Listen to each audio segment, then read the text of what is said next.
Assalamualaikum warahmatullahi wabarakatuh. Bertemu lagi dengan podcast yang selalu ditunggu-tunggu, yang senantiasa memberikan informasi dan edukasi langsung dari para ahli sehingga bisa dijadikan referensi bagi masyarakat khususnya di Kabupaten Bangkalan.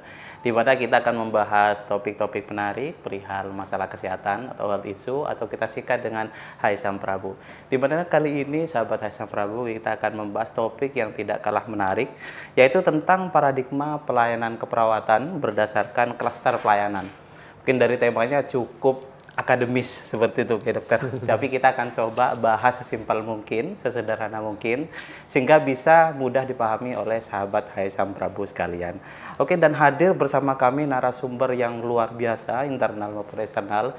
Kita berkenalan dulu dengan narasumber internal kita yang luar biasa, yaitu Dr. Catur Budi Keswardiono, spesialis paru, sebagai Wakil Direktur Pelayanan Medis dan Keperawatan. Assalamualaikum. Oh, pagi dokter. Ya. Dan selanjutnya kita akan berkenalan juga dengan narasumber eksternal kita yang tidak kalah luar biasa, yang senantiasa setia menemani RSUD Syarif Hamka Mirato Ibu Bangkalan untuk menjadi jembatan sosialisasi kepada masyarakat bahwa RSUD Syam Prabu semakin maju ke depan dan semakin ada sebagai tombak untuk memberikan pelayanan terbaik bagi masyarakat Kabupaten Bangkalan. Selamat datang kepada bapak-bapak para dewan yang terhormat. Saya ucapkan selamat datang kepada Pak Rokib, Sarjana Ekonomi, selaku Ketua Komisi 4 DPRD Kabupaten Bangkalan. Saya ucapkan juga selamat datang kepada Pak Suyitno, Sarjana Ekonomi, Muhammad Islahuddin, Pak Rifki Hulaifi, Sarjana Sosial, Master Pendidikan sebagai anggota Komisi 4 DPRD Kabupaten Bangkalan. Saja kita masuk kepada konteks bahasan topik pada pagi hari ini. Oke, sahabat Haisam Prabu. Mungkin Dr. Catur, saya akan coba simplifikasi dari tema yang sangat akademisi ini. Kita tahu bahwa perjalanan RSUD Syam Prabu dari mulai dahulu sampai sekarang yang sangat luar biasa ini, kita awalnya kesulitan karena terjadi kesenjangan atau perbedaan yang sangat besar antara kebutuhan masyarakat Bangkalan karena mungkin trust dan kepercayaan dan pelayanan kita dengan kapasitas RSUD Syam Prabu sendiri. Akhirnya terjadi penumpukan pasien yang ada di kebanyakan di ruang front office tercatur, dan akhirnya timbullah kebijakan klaster ini untuk mengurai adanya penumpukan pelayanan kebutuhan masyarakat tersebut. Nah, mungkin bisa dijelaskan Dr. Catur bagaimana perjalanan RSUD Syam Prabu sehingga muncul ide sistem klaster ini seperti itu kira-kira. Monggo silakan dokter. Terima kasih sahabat Haisam Prabu, juga Bapak Dewan yang kami hormati. Saya sampaikan dulu tentang bagaimana kebijakan itu dimulai dari adanya masalah begitu ya. Jadi dulu kita poli itu ada di satu tempat, poli spesialis yang ada hanya di satu tempat waktu itu. Dan ternyata waktu ada di satu tempat itu terjadi penumpukan dari pendaftar yang pertama, penumpukan pendaftar, kemudian setelah dari yang dipanggil, kemudian lalu ada cek log ya, ada fingerprint saat pendaftaran, dan kemudian setelah diperiksa ada lagi permasalahan karena menunggu obat. Nah, itu menjadi suatu penumpukan yang luar biasa ya, karena ada berkumpul di satu tempat, belum nanti kalau poli pagi selesai ada poli yang sore, ya sudah jadi menumpuk di satu tempat, dan itu membuat tidak nyaman karena pasti nunggunya menjadi lama, termasuk menunggu dipanggil, kemudian menunggu menerima obat. Ya, jadi itu menjadi suatu problema saat itu. Dan kemudian dalam perjalanan waktu pasien juga bertambah banyak, lalu kemudian ruang rawat inap juga ternyata membutuhkan ruangan. Oleh karena itu kemudian kebijakan dari Bapak Direktur untuk membuat klasterisasi. Pengertian klasterisasi itu ada satu klaster yang itu integrasi antara pasien poli, kemudian rawat inap dan depo obat itu berdekatan gitu. Ya, sekarang ini yang ada di Rumah Sakit Bangkalan itu ada 5 klaster ya. Yang klaster itu satu integrasi dalam satu tempat begitu Pak. Jadi ada yang pertama klaster penyakit dalam, di mana di situ ada poli penyakit dalam, di atasnya itu rawat inap. Ya, di atasnya poli dalam itu rawat inap untuk penyakit dalam. Nah, terus ngambil obatnya di mana? Ya di situ ada depo depo poli dalam. Sehingga pasien menjadi itu dan klaster pertama. Klaster kedua poli saraf. Di klaster saraf itu ada poli saraf, kemudian di atasnya rawat inap saraf. Nah, di dekat situ juga ada depo obat untuk mengambil pasien kalau habis poli ya. Dan luar biasa lagi di poli saraf itu juga ada CT scan. CT scan-nya di dekat situ juga. Jadi dalam satu klaster itu sudah luar biasa. Jadi itu yang klaster saraf. Kemudian ada klaster jantung. Nah, klaster jantung ini di situ ada polinya. Kemudian di atas, di dekat kalau poli jantung karena bukan gedung ya, bukan gedung lantai, semuanya di lantai 1. Tapi di klaster penyakit jantung itu ada ya pasti disertai pendaftaran, kemudian poli jantung. Di dekat situ ada di depannya ya ada ruang rawat inap jantung, di mana di situ ada ICU dan ICU. ICU dan ruang rawat inap jantung ya. Nah, di dekat di situ ada lagi namanya cath lab yang sekarang sedang kita menunggu untuk dilakukan izin dari BPJS sebenarnya. Yang mungkin Bapak pernah ya kita bicara masalah cath lab itu Pak ya, yang kateterisasi terus kemudian di ring. Kita sedang menunggu pengesahan dari BPJS, sedang tinggal menunggu saja.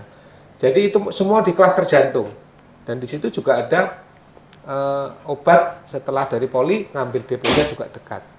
Ada lagi klaster menular yang di situ ada poli, kemudian rawat inapnya dekat dan depo obat berdekatan. Ada lagi klaster bedah, polinya di situ, di bedah itu, kemudian rawat inapnya di lantai 2 yang berdekatan. Jadi itu kira-kira pengertian klaster Mas Alif. Oh nggih, siap Dr. Catur. Luar biasa sekali sahabat Hai Samprabu. Jadi sekarang RSUD Samrabu ini sudah memberikan klaster-klaster sesuai dengan jenis pelayanan, di mana pengambilan obat, pemeriksaan penunjang kayak foto-foto, rawat inap jadi satu gedung ya Pak Catur. Jadi untuk pasien-pasien yang mereka menikmati pelayanan RSUD Syarif Amir atau Ibu Bangkalan, mereka nggak perlu untuk berjalan jauh karena dekat semua dalam satu gedung. Misal ada pelayanan saraf, semuanya ada di situ nggih Pak Catur nggih. Ada klaster jantung, semuanya ada di situ. Jadi ini sangat luar biasa sekali sahabat Hai Samprabu. Jadi ini adalah suatu gebrakan dari RSUD yang cukup eksponensial seperti itu kira-kira. Oke, mungkin dari Bapak Dewan yang terhormat, dari proses Syarif Amir atau Ibu Bangkalan menjadi klaster-klaster yang cukup memudahkan masyarakat Kabupaten Bangkalan pada khususnya. Mungkin ada yang ingin dikonfirmasi. Monggo, mungkin Pak Rukib ada yang ingin dikonfirmasi. Assalamualaikum warahmatullahi wabarakatuh. Waalaikumsalam warahmatullahi wabarakatuh. Terima kasih banyak. Ini mungkin kesekian kalinya. Alhamdulillah. Ini topik yang sangat menarik sekali. Ini fokuskan tadi itu macam klaster-klaster, ada 5 klaster. Iya, 5 klaster. Itu ya tahapan-tahapan pelayanan di rumah sakit Syarif ini sangat luar biasa. Sangat mengapresiasi atas kerja Pak Dirut khususnya jajarannya yang kita saling bergotong-royong untuk meningkatkan pelayanan. Di situ yang saya baca, saya pahami tadi itu semua semacam kayak poli paru, poli jantung itu fokus di situ, semacam spesialis ya. Betul Pak. Kalau di rumah sakit elitnya kan spesialis jantung, di situ ada perjantungan semua lah. Spesialis tentang penyakit jantung, jadi yang spesial lah. fokus pelayanannya juga fokus karena ya kan ahli jantung di situ. Oke. Terus apa tadi kan lima Ada 5 ya, jantung, master, saraf, penyakit dalam, ya. menular sama bedah, Pak. Ya. Sangat luar biasa. Ini memang yang diharapkan oleh Oke. kita semua ini adanya podcast sampai tahapan Mbak Sari ketemu itu peningkatannya luar biasa.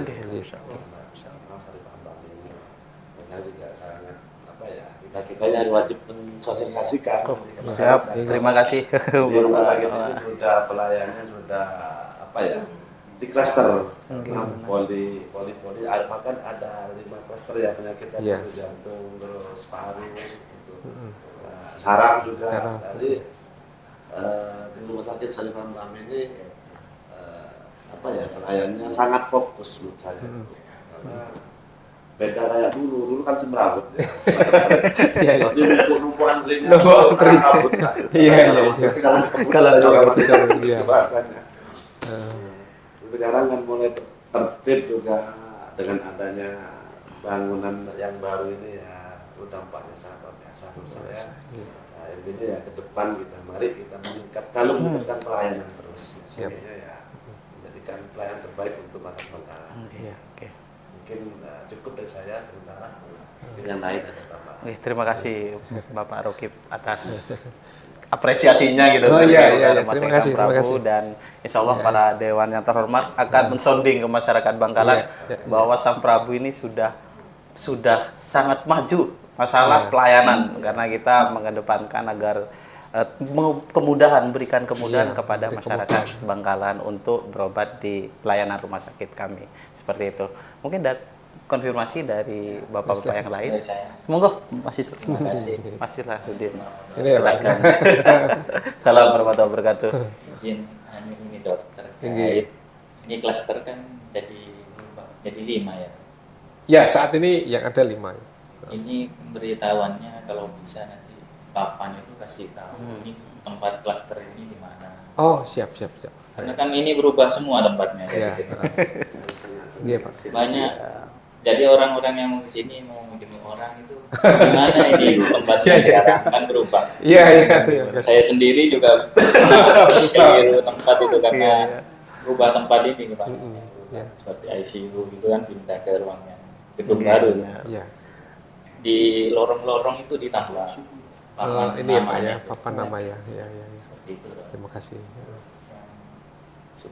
Sudah itu aja dari saya. Boleh. Oke, monggo. Apa namanya orang itu sini biar lebih ya. Oke, mungkin saya tanggapi sebentar untuk papan nama itu. Monggo, ini memang kami sedang masih proses Pak ya. Untuk saat ini sementara kami selain juga dipasang sudah beberapa ya, hanya gedung A, gedung B, mungkin perlu ini ya ruang penyakit dalam kayak gitu ya supaya iya.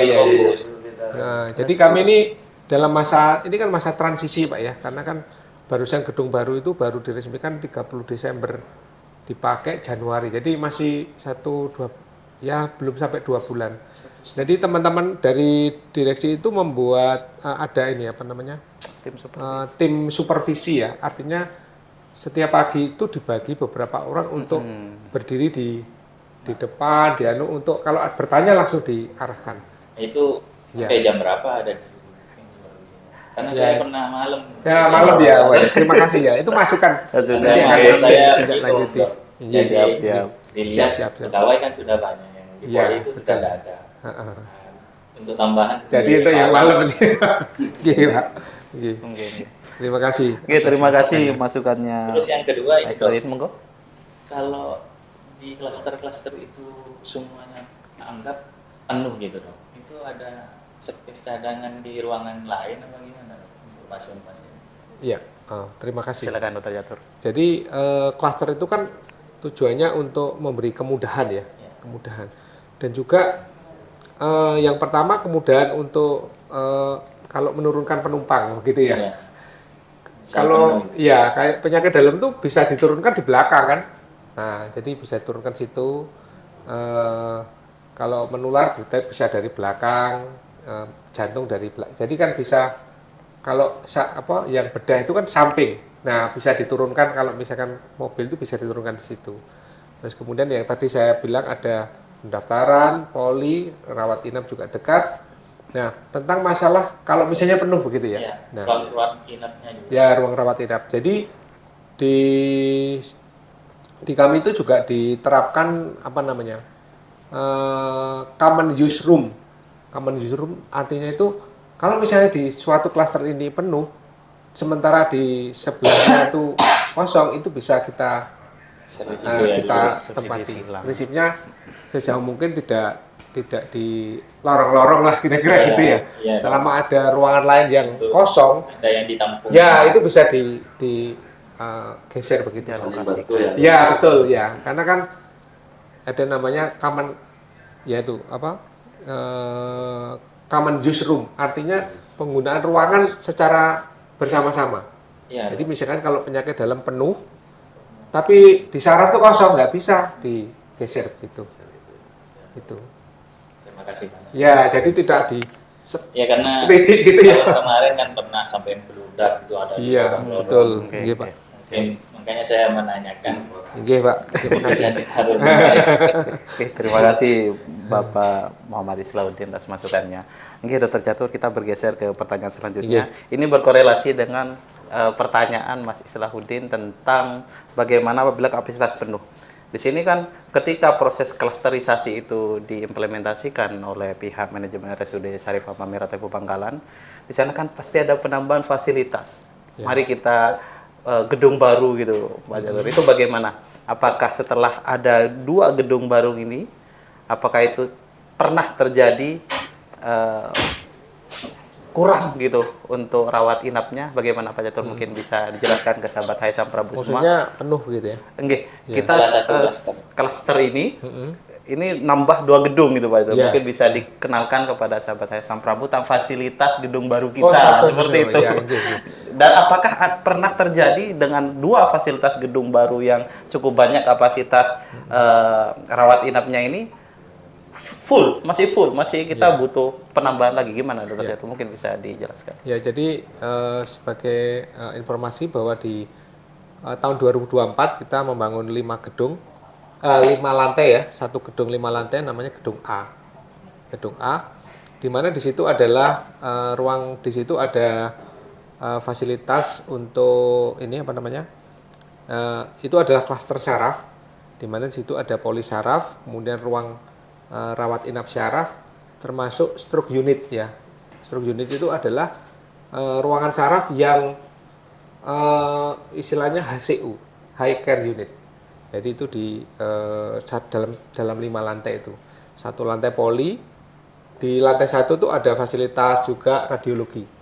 Ya, radiologi, di mana di situ ada CT scan, ada USG dan radiologi. Kenapa CT scan itu perlu di situ? Karena ya pasien saraf Satu klaster itu tadi. satu klaster ya, Oke. selalu berdekatan gitu loh Pak. Jadi berdekatan, begitu di CT scan selalu naik ke atas, itu kan enak ya Pak ya. Nah terus di lantai 1 itu juga ada namanya depo farmasi rawat jalan, dan di situ ada rumah sakit memiliki namanya robot farmasi Pak. Ya, robot farmasi itu dikendalikan dari lantai 1, dan kemudian itu bisa dikirim lewat pneumatic tube ke depo-depo yang lain. Jadi di Yang 3 bisa nyampe ke yang 3 klaster. bisa ya, Pak. klaster-klaster itu. Bisa ke penyakit dalam itu Pak. Yang 5 klaster. Ya, jadi tadi kan itu di gedung B tadi kan ada ruang klaster penyakit dalam. Nah, di situ ada depo obat. Tetapi dikendalikan dari lantai 1 tadi, Pak. Nah, gitu. Termasuk di depo yang rawat klaster jantung tadi, itu dikendalikannya dari lantai 1. Ya, karena lewat komputerisasi, kemudian ada robot farmasi itu, dan dia mengirim lewat ini, namanya pneumatic tube. pipa. Ya, lewat pipa di atas itu, Pak. Wah, begitu, Pak. Itu sudah jalan semua ya. Sudah jalan, Pak. 5 klaster itu. Tinggi, sudah jalan. Alhamdulillah lebih cepat itu. Iya, jadi kan itu inovasi kita juga yang alhamdulillah kemarin Bu Gubernur sangat apresiasi waktu hari Minggu tanpa kita tiba-tiba datang. Itu Tidak ada jadwal apresiasi ya. Langsung Di luar jadwal padahal itu. Nggih. Nah, terus kemudian tadi masalah apakah itu sarana Pak? Mas, Oke. ya? Terus lantai 2. Nah, di lantai 2 itu kita juga ada di situ karena poli dalam itu poli cluster itu juga terkait sama di atasnya itu ada hemodialisis. Jadi hemodialisis itu sedang kita siapkan di lantai 2. Hemodialisis itu Pak, cuci darah. Ya. Ya, cuci darah itu karena yang cuci darah yang ruangan lama itu sudah alatnya sudah banyak yang rusak dan MOU-nya juga sudah mau selesai. Jadi kami mengadakan MOU baru di lantai 2 itu, di lantai 2. Dan lantai 3, 4, 5 semuanya saraf, ya. Nah, terus kemudian di yang gedung baru, gedung B itu hanya lantai 1 itu poli dalam, di atasnya itu lantai 2 sekarang sementara kita buat ICU Pak di lantai 2 yang gedung B. Gedung B yang sebelah sana yang dibangun tahun 2025 yang baru Pak. kedua ya. Itu saat ini merupakan ruang ICU.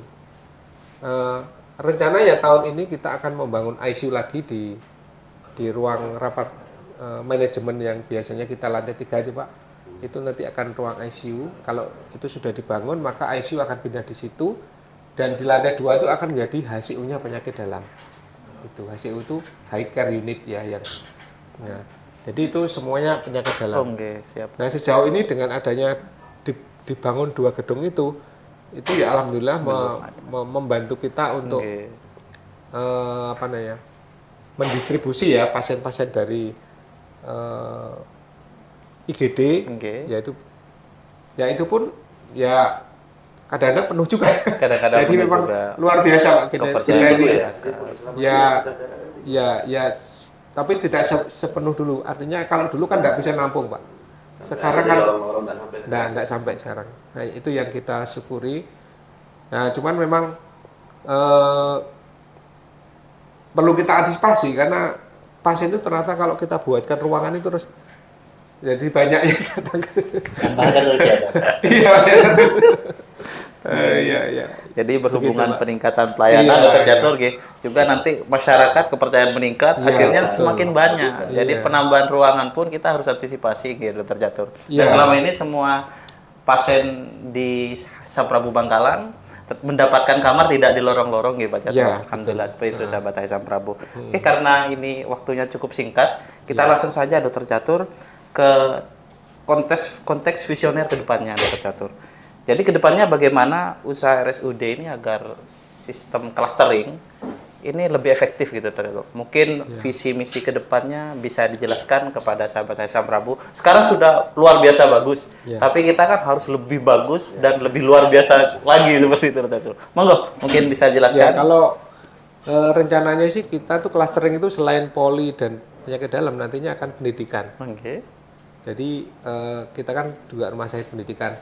Nah, jadi sebetulnya itu memudahkan dokter spesialisnya untuk di satu gedung tuh dia bisa dari poli, dari rawat inap, nanti ngajar Dekat ya. dokter mudanya juga di situ gitu Pak. Jadi Untuk gedung lagi ya Pak Dokter ini. nggak perlu, mungkin tinggal mengatur kan beberapa ruangan yang kosong tuh. Oh alah. Kita harapkan jadi klaster pendidikan ya. Jadi pendidikan juga di situ. Ekspansi ke daerah pendidikan Ya, Dokter betul. Catur. Oh siap. Oke, luar biasa sekali sahabat Haisam Prabu. Mungkin terakhir ada konfirmasi dari Bapak Dewan Terhormat. Mungkin monggo Pak Suwitno, silakan. Ya, jadi terima kasih. Oke, Pertama kami di Komisi 4 sangat mengapresiasi Oke.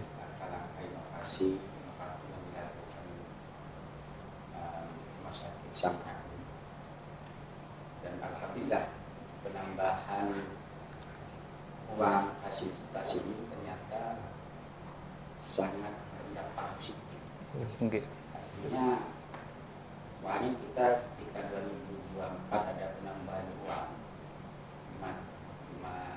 Lima lantai. 5 lantai. Kemudian juga di 2025 kita juga ada penambahan. Tapi kan sudah ini agak inilah agak bisa yang kemarin menunda ini Terurai. agak terkurangi. Terurai. Ternyata itu masih banyak. Dan banyak itu mungkin pertama karena memang melihat fasilitas Tinggi. Sakral ini semakin meningkat. Kemudian juga mungkin pelayanan. Pelayanan itu yang kemudian nanti kepercayaan masyarakat kan tinggi. Dan langkah baru yang dilakukan Rumah Sakit Sangkabu dengan melakukan klaster tadi ini sangat baik menurut saya karena ini sangat mempermudah. Iya. Sangat memudahkan masyarakat untuk bagaimana ketika karena rumah sakit ini selain memang pelayanan bahkan kenyamanan. Ya, betul, Pak. Karena saya pernah merasakan juga ketika anak saya itu di Surabaya waktu itu sakit mau pindah ke rumah sakitnya itu ya posisi ini kan ini ada di psikis juga kan. Iya, iya. Jaraknya ini itu di rumah sakit jauh. Jadi akhirnya kan apa namanya rasa nyaman itu kan kurang Iya, iya, iya. Iya, Pak. akhirnya juga apa namanya pemikiran dan sebagainya. Dan yang luar biasa lagi kan dengan fasilitas itu tadi bahwa sudah bisa melakukan apa namanya obat itu. Iya, robot farmasi. Farmasi sudah ada di tempatnya masing-masing. Ini saya pikir sangat berdampak. Mudah-mudahan kalau saya melihat tadi masuk ini masih kenapa kami berarti banyak pasien yang sini juga kan. Iya, betul. Kalau kita melihat sebenarnya kita mengharapkan kalau memungkinkan dengan peningkatan kepercayaan masyarakat kepada rumah sakit kita ini ada tambahan itu lagi. Gedung. Dan agak rumit. Iya. Artinya betul. seperti apa gitu. Karena artinya langkah-langkah yang diambil manajemen Sangkabu ini ternyata dampaknya luar biasa. Dan peningkatan pasien itu kan bukan hanya karena di Bangkalan. Pasien-pasien di Bangkalan banyak yang di sini. Iya, siap, Pak. Betul. Karena kita ini menjadi apa namanya rujukan dari beberapa rumah sakit termasuk rumah sakit swasta. Tapi mungkin ini saya belum tahu apakah di setiap klaster jantung, klaster di dalam itu selain sudah dengan fasilitas juga sudah dengan syarat apa namanya dokternya, spesialisnya kan gitu, atau perawatnya karena kadang yang sering kita ini kalau kita bantuan misalnya tidur itu kalau malam ini kan ini apa namanya takutnya ada dokter jaganya dan sebagainya ini mungkin itu ya kalau saya harapannya agar peningkatan itu dan fasilitas itu juga didukung oleh SDM. tenaga yang memang profesional dan memang standar. Misalnya kalau standarnya memang tentunya berapa kita kan belum tahu. Spesialisnya harus 2 dan sebagainya. Dan kami sangat mengapresiasi langkah ini dan mudah-mudahan saya pikir ini langkah Sangkabu untuk melakukan inovasi ini sesuai dengan trendnya Bangkalan. Ya. Bangkalan berbagi. Untuk lebih baik lagi. Jadi itu terus dilakukan karena memang ketika menyangkut kesehatan, karena Pak Ketua istilah Pak Ketua tidak akan pernah ada puasnya, dan orang itu masih kita sebagai pelayan berarti terus bagaimana melakukan pembinaan sehingga bisa menangani masyarakat dengan tepat dan baik. Oke. Terima kasih Pak Yusuf atas apresiasi dan masukannya Dr. Catur. Jadi pengembangan fasilitas ini dibarengin dengan SDM yang juga mumpuni dan profesional. Monggo, mungkin Rifki ada yang ingin dikonfirmasi. Terima kasih atas waktu yang diberikan. Jadi tema pada pertemuan kali ini kan paradigma perawatan ya Pak ya. Berdasarkan klaster pelayanan. Jadi dalam paradigma perawatan ini ada apa namanya kita bisa melihat dan mengamati fenomena yang ada pada perawatan. Tentunya ini ada beberapa aspek, yakni adalah manusia, kemudian kesehatan, dan juga lingkungan. Nah, tentunya ini dibarengi dengan pelayanan yang maksimal, optimal, dengan disiplin pada perawat-perawat, juga pelayanan yang baik, sehingga memberi kenyamanan kepada masyarakat, tentunya dengan pelayanan yang sepenuh hati. Ya. Gitu, Pak Jatuh. Jadi kemarin saya ini sempat menyambangi salah satu pasien yang menderita infeksi ginjal. Ketika mau diambil darahnya ini, Pak, mau diambil darahnya, si pasien ini ketakutan. Belum disuntik aja udah teriak. Minta ampun ya. Jadi kilo suntikan itu lah kelupuk ada ya. Aduh gitu. Belum disuntik padahal. Iya, masih jauh itu. Masih Bentar jauh. lah. Cuma saya salutnya setelah saya lihat dari perawat ini luar biasa. Cara menangani pasien ini dengan sabar, dengan telaten, dan sepenuh hati. Akhirnya rasa takut pasien tadi itu bisa terbendung lah, bisa ternetralisir. Setelah saya pikir, jadi seorang perawat ini tidak mudah. Ya. Jadi butuh mental yang ekstra dari berbagai macam penyakit, berbagai macam pasien ya. Mungkin saya salut luar biasa kepada pelayanan yang ada di rumah sakit RSUD Samratulangi. Juga yang notice ini Pak, yang jadi catatan juga, mungkin ada yang perawat ini belum mengenal peta yang ada di Gedung baru. gedung Jasa Merabu ini. Oke, Jadi kemarin saya nanya, "Bu, ini Bung Devil di mana?" "Oh, ini Pak di atas." Ternyata saya lewat ini. Tambah jauh. Lewat yang akses untuk yang dorong itu Pak ya. Ya, Selazar. Ternyata nyampe lantai 3 ditutup itu. Akhirnya balik lagi turun. Ya, mungkin betul tadi yang disampaikan Pak Udin, ini perlu adanya peta, Pak. Peta ya. Peta yang mana nantinya dipangpang di depan. Jadi Ya, terima kasih. masyarakat ini akan tahu mana gedung A atau B dan lain sebagainya nanti peruntukannya. Perlu tuh. Jadi tidak bingung, tidak ya, kasihan juga kalau jauh. Leng-leng. Dan juga ini tentunya dari paradigma keperawatan ini juga berkaitan dengan manajemen. Ya. Manajemen rumah sakit ini saya nilai sejauh ini sudah luar biasa baik, Pak. Jadi kalau bisa dipertahankan, Pak Jatuh, bisa ditingkatkan kembali ini manajemen di rumah sakit. Bisa belajar terus dari Berbagi. ya Berbagi. berbenah untuk lebih baik lagi, betul kata Pak Ibu. Ya mungkin itu harapannya, mudah-mudahan ke depan rumah sakit ini bisa jadi rumah sakit yang dibanggakan oleh masyarakat Bangkalan dan juga bisa memberi manfaat kepada masyarakat. Padanan umur 90% sembuh. Jadi banyak masuk. Jadi khairun nas anfa'uhum linnas. Masya Allah. Ya. Jadi sebaik-baiknya orang memberi manfaat adalah orang yang dapat memberi manfaat kepada orang lain. Itu dari saya. Terima kasih. Assalamualaikum warahmatullahi wabarakatuh. Waalaikumsalam warahmatullahi wabarakatuh. Terima kasih Rafki atas apresiasinya dan juga masukannya kepada kami. Insya Allah kami RSUD Samrabu akan terus belajar dan berbagi, nggih Pak Sito. Saya tanggapi sebentar ini. Nggih, Ya. monggo Dr. Jatuh. Ya. Closing statement terakhir. Nggih. Terima kasih.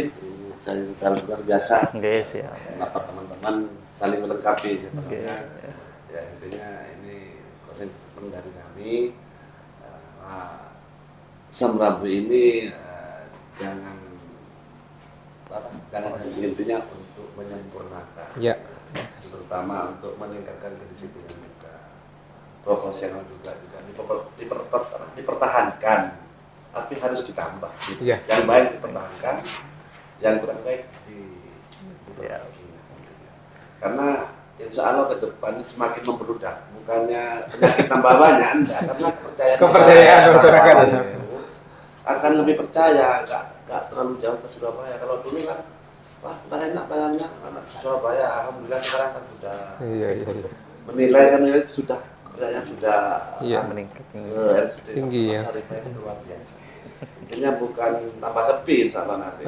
Semakin pelayanan meningkat, semakin ramai. Nah, disitulah nanti perlu apa ya, antisipasi terkait juga bangunannya, fasilitasnya kan Iya, benar. selalu diupdate ditambah Iya. Pak Dokter. Iya. Ya Pak terdiknya Pak Direktur bersama kawan-kawan ini. Iya. Nah, makanya itu yang terbaik. Kembali ke berbagi tadi itu. Iya. Oke. Terima kasih dari kami, mungkin langsung ke Pak Oke. Direktur. Ya. Monggo. Saya tadi menanggapi ada masalah SDM Pak ya. Jadi dalam rangka ini kan gedungnya baru, SDM-nya harus bagus juga kan gitu ya Pak ya. Jadi untuk menjaga atau kita memiliki SDM yang sangat bagus, yang pertama kita mulai dari rekrutmen. Jadi di tahun 2024 itu kita banyak rekrutmen perawat dan nah, itu melalui asesmen Airlangga Assessment Center. Jadi mulai dari rekrutmen itu kita jaga itu supaya dapat yang kompeten dan berkualitas. Kalau sudah begitu kan, ya mohon maaf nih mengurangi, mohon maaf ya titipan, karena yang lewat tes itu, lewat tes. Profesional lah. Iya profesional. Nanti kan harapannya profesional. Iya. Nah itu kita mulai dari rekrutmen. Yang kedua setelah rekrutmen tentunya dalam mengembangkan kompetensi itu ada pelatihan-pelatihan. Jadi seperti kan kita mau membuka HD yang baru ini.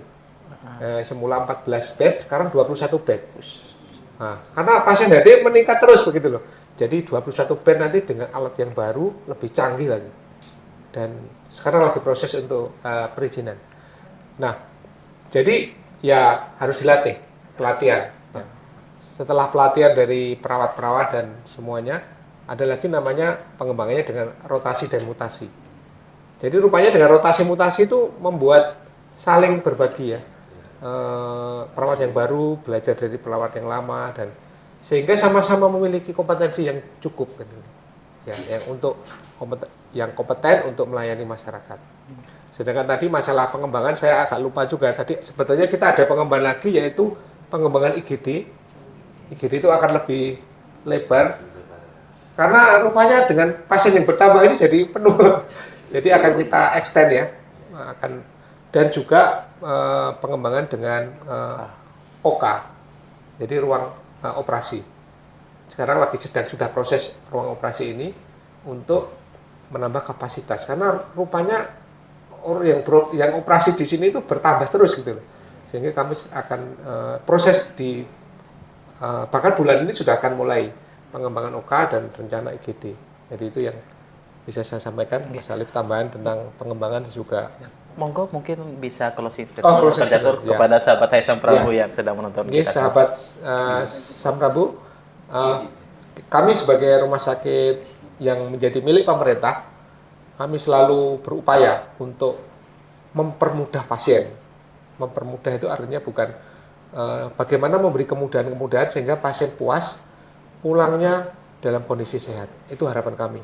Dan itu ditunjang oleh sarana prasarana dan semua yang dibutuhkan oleh pasien.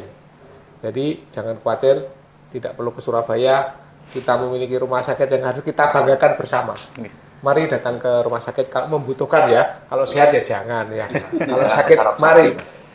Kita semua akan melayani Bapak Ibu semua. Terima kasih. Oke, terima kasih Dr. Catur atas closing statement-nya luar biasa. Kepada Bapak Dewan yang terhormat, luar biasa closing statement-nya, apresiasinya dan masukannya. Dan satu memang RSUD Syarif Haba Merah Tepu Bangkalan tidak pernah puas dan selalu belajar untuk lebih baik lagi dengan jargon berbagi. Oke, kita selesaikan ke podcast pada pagi hari ini. Terima kasih pada narasumber kami yang sangat luar biasa. Saya Ali Putarisnaya. Pamit undur diri, jangan lupa like, share, subscribe. Share studio, Assalamualaikum warahmatullahi wabarakatuh. Waalaikumsalam warahmatullahi wabarakatuh.